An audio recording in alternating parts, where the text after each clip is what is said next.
Священный месяц Рамазан – время для благих дел и поступков ради довольства Аллаха. Вы можете стать частью благого дела, принять участие в благотворительной ярмарке, которая пройдет на Ораза-Байрам 21, 22 и 23 апреля на территории новой мечети Суухдере в Ахмеджите.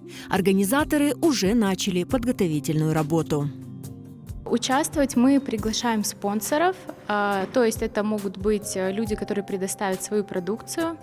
Это могут быть канцтовары, выпечка, какие-то детские подарки, подарки для женщин, аксессуары, гончарство. Абсолютно любая продукция. То есть мы хотим, чтобы это был широкий ассортимент, чтобы каждый человек мог найти для себя какой-то подарок на этой ярмарке. Ярмарка будет проходить в течение 3 дней. Все вырученные средства пойдут на строительство школы хафизов на территории новой мечети в Суухдере. Она будет строиться, иншаллах, у нас на 3 этажа.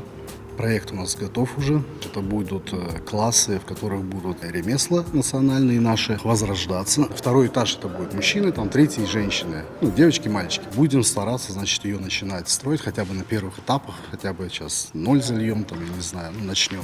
Каждый может внести свой вклад в это благое дело, придя на благотворительную акцию в праздничные дни Рамазана, либо предоставив свои изделия для ярмарки. Нераспроданную продукцию организаторы раздадут малоимущим семьям.